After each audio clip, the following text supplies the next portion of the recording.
이제 다음 주면 전 세계인의 축제 월드컵이 열리는데요. 월드컵 하면 열정적인 응원도 생각나지만 이 기업들의 월드컵 마케팅도 빼놓을 수 없겠죠. 그런데 월드컵이 일주일도 채 남지 않은 상황에서 월드컵 마케팅을 하는 기업을 좀처럼 찾아볼 수가 없다고 합니다. 사라져가는 월드컵 마케팅에 대해 이승재 기자와 함께 알아보겠습니다. 안녕하세요. 안녕하세요.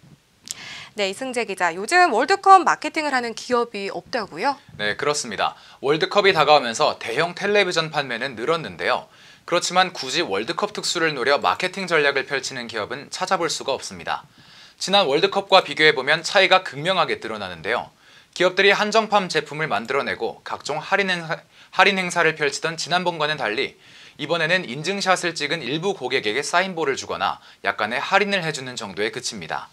네, 원래 월드컵이나 올림픽 같은 스포츠 행사가 있을 땐 그 기간 동안만이라도 경기가 회복되는 조짐을 보이잖아요. 그렇죠. 그런데 이번엔 왜 이렇게 분위기가 썰렁한 거죠? 네, 우선 피파에서 공식 후원사가 아닌 기업이 홍보와 마케팅에 월드컵을 이용하는 엠부시 마케팅을 강력하게 규제하기 때문입니다. 지난 평창 동계올림픽 때 무단으로 마케팅에 올림픽을 이용하는 기업들이 많아 논란이 있었는데요. 이번에 피파에서 강력 규제를 예고했습니다. 적발되면 손해배상 청구 소송까지 당할 수 있죠. 네, 그러니까 섣불리 월드컵을 활용해 마케팅을 했다간 오히려 손해를 보는 상황이 발생할 수 있다는 거네요. 네. 그리고 또 어떤 이유가 있을까요? 네, 대기업들이 지난 정부 당시 스포츠재단에 지원금을 냈다가 국정농단의 주범으로 몰린 적이 있지 않습니까? 네. 그래서 의도적으로 스포츠와 거리를 두려 한다는 분석도 있습니다. 스포츠에 큰 돈을 쓰게 되면 각종 단체로부터 지원 부탁을 받게 되고 또다시 불미스러운 일에 연루될 우려가 있다는 거죠. 네, 응원적인 성격도 있고 홍보도 할 수 있는 그런 기회지만 불미스러운 일에 휘말리지 않도록 네. 조심한다니까 좀 안타까운 부분이네요. 그렇습니다. 또 다른 재밌는 분석이 있는데요. 네. 곧 있으면 6.13 지방선거잖아요. 저도 오늘 사전투표를 마치고 왔는데요. 그런데 마침 우리 대표팀 유니폼 색깔이 빨간색이란 말입니다. 또 붉은 악마들도 빨간 옷을 입고요. 근데 빨간색 옷 하면은 딱 떠오르는 정당이 있지 않습니까?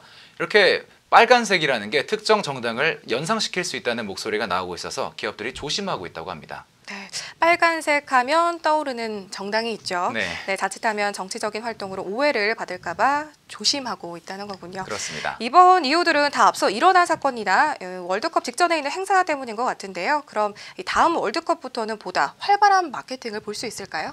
꼭 정치적인 이유만 있는 건 아닙니다. 내수가 계속 침체되고 있고 기업에 대한 압박도 강해지고 있기 때문에 다음 월드컵에도 과거와 같은 모습을 보기는 힘들 거라는 분석이 나오고 있습니다. 네, 세계인의 축제 월드컵이 코앞으로 다가왔지만 기업들은 여러 가지 이유로 월드컵 분위기를 마음껏 즐기지 못한다는 내용이었습니다. 지금까지 이승재 기자였습니다. 고맙습니다. 고맙습니다.